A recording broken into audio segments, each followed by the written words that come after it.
अस्सलाम वालेकुम, welcome to सुम्बस kitchen. आज हम एक ज़बरदस्त सी रेमेडी आपके साथ शेयर करेंगे जो आजकल बहुत ही कॉमन है, जो लोगों का मसला है फ्रैकल्स का, जिसे हम उर्दू में छाइयाँ कहते हैं।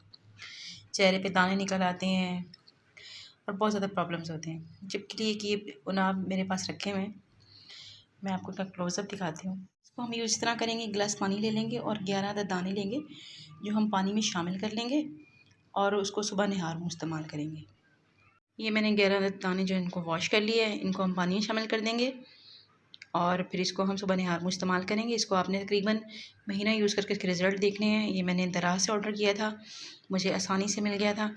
तो अगर आपको ये नहीं मिल रहा, ये आसानी से आप दराज से ऑर्डर करके मंगा सकते हैं। 200 में मुझे आराम से मिल गया था। तो ये इतनी सी कोई ज़्यादा वो भी नहीं है कीमत के आप अफोर्ड ना कर सकें, बहुत आराम से मिल जाएगा, अवेलेबल हो जाएगा और आप इसका यूज़ करें। इसके बहुत अच्छे रिज़ल्ट हैं। ढेर सारी क्रीमें चेहरे पे लगाने से बहुत बेहतर है कि आप इन रेमेडीज़ को फॉलो करें, जो आपके लिए किसी तरह भी नुकसानदेह नहीं है और बहुत से इसके फ़ायदे हैं।